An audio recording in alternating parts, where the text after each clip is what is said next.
क्या आप जानते हैं रोमांटिज़्म क्या है? रोमांटिज़्म, इसी रोमांटिज़्म शब्द की वजह से हमारे बहुत से राजपूत शासक उन्होंने अपना सब कुछ दांव पे लगा दिया। रोमांटिज़्म अर्थात वचन ही शासक है। मतलब जो राजा ने कह दिया वही उसका शासक है, वही उसका सब कुछ है। चाहे दुनिया इधर से उधर जाएगा, धरती, पृथ्वी, आसमान, कुछ भी हो जाए, लेकिन राजा का वचन ही सब कुछ है। इसी रोमांटिज़्म के चक्कर में बहुत से राजपूत शासक हैं जिन्होंने अपना सब कुछ खो दिया, अपना दांव पे लगा दिया।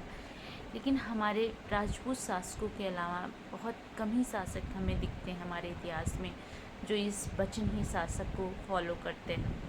हमारे आइए हम आपको बताते हैं एक अपने महान शासक जिनके लिए वचन मतलब वो बहुत ही महान थे। उनके लिए महान शब्द अच्छे से प्रयोग किया जा सकता है, लेकिन उनके लिए वचन कुछ नहीं था। वचन का मतलब कुछ भी नहीं। उनका नाम है महान शेरशाह सूरी। सब लोग जानते होंगे शेरशाह सूरी कौन थे। शेरशाह उनको नाम कैसे मिला? शेरशाह उनका असली नाम नहीं था, उनके बचपन का नाम फरीद था। शेरशाह उनको नाम उनकी काबिलियत के दम पे मिलता है, जो कि अपने आप में बहुत बड़ी बात है। वो एक शेर को मारते हैं तब उनको शेरशाह नाम दिया जाता है, शेरशाह की उपाधि मिलती है। सब लोग जानते हैं कि दिल्ली पर 5 साल तक शासन करने वाले शेरशाह सूरी उन 5 वर्षों में बहुत बड़े बड़े काम किए हैं, जिनकी गिनती बहुत रियल लोग कर सकते हैं। ऐसे काम उन 5 सालों में बहुत कुछ जिससे पता चलता है हमको कि हम अपने जीवन में कितना भी हमको छोटा समय मिले, अगर हम करना चाहें तो हम बहुत कुछ कर सकते हैं, बहुत आगे निकल सकते हैं। शेरशाह सूरी ने पट्टा सिस्टम जैसे ला के रे सिंचाई व्यवस्था लाया, पट्टा सिस्टम लाया, सब बहुत सारी नीतियाँ आपको पता ही होंगी। दिल्ली से लेके ग्रैंड ट्रैंक रोड की मरम्मत करें, बहुत सारी रोडें बनवाई, सराय बनवाए बहुत सारे। शेरशाह का मकबरा बिहार में है, सासाराम में स्थित है, सबको पता है। शेरशाह सूरी ने अपने 5 सालों में बहुत अच्छा काम किया। 5 साल तक राज करते हैं तो बहुत अच्छा काम करते हैं। अंत में हुमायूं फिर आता है, दिल्ली पे राज करता है, लेकिन 5 साल तक जब तक अफ़गान का शासन रहा, शेरशाह सूरी का शासन रहा, उस मेन शासन को करते हैं कि मतलब अच्छा ही अच्छा सब कुछ था, बहुत सब कुछ अच्छा, सब जनता के लिए उनकी नीतियाँ बहुत लिबरल रहती थी, जनता के लिए, देश के लिए हमेशा सोचते रहते थे।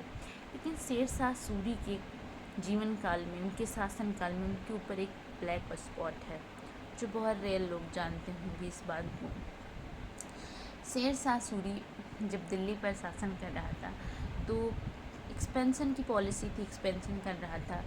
वो इसी तरह से मालवा एक्सपेंशन करता है जो कि मध्य प्रदेश में है। वहाँ पे एक चंदेरी नाम का किला है। मालवा एक्सपेंशन करता है, राजपूतों के खिलाफ जो कि होता है, वो मालवा एक्सपेंशन करने के लिए जाता है तो सारे राजपूत, उनके परिवार, उनकी प्रजा, एक चंदेरी मध्य प्रदेश में है, चंदेरी का किला, उसमें सारे राजपूत के परिवार, घर परिवार, प्रजा, उस राजपूतों के परिवार, घर परिवार, प्रजा उस चंदेरी के किले में छुप जाते हैं और छुप जाते हैं, अंदर किवाड़ बंद करके छुपे रहते हैं। बाहर से शेरशाह चिल्लाता है कि आप दरवाज़ा खोलिए, किला खोलिए, किले का दरवाज़ा खोलिए, आइए और हमसे युद्ध कीजिए। हम आपके परिवार, आपकी जनता को कोई हानि नहीं, युद्ध करिए तब कोई बात होगी। बार बार चिल्लाता है। राजपूत सोचते हैं, राजपूत तो भाई उनके लिए वचन ही सब कुछ था। राजपूत सोचते हैं कि शेरशाह कह रहा है तो उसकी बात सही होगी भाई, खोलते हैं, राजपूत किला खोल देते हैं। लेकिन शेरशाह अपने वचन ही शासक का फार्मूला तो उसको पता ही नहीं था, वो भूल जाता है और चंदेरी के किले में एंटर करता है। जो राजपूत छिपे थे उनको तो मारता ही, साथ ही उनके घर परिवार, उनके बीवी बच्चों, प्रजा, बच्चे, सबको मारता है और मालवा कैंपेन जीतता है। लेकिन ये कैंपेन जीतता है क्या, ये शेरशाह के ऊपर एक दाग जैसा नहीं है कि उसने वचन दिया था लेकिन वो अपने वचन को भूल जाता है और गलती से, चोरी से मालवा कैंपेन को जीतता है, चंदेरी के किले में एंटर करता है।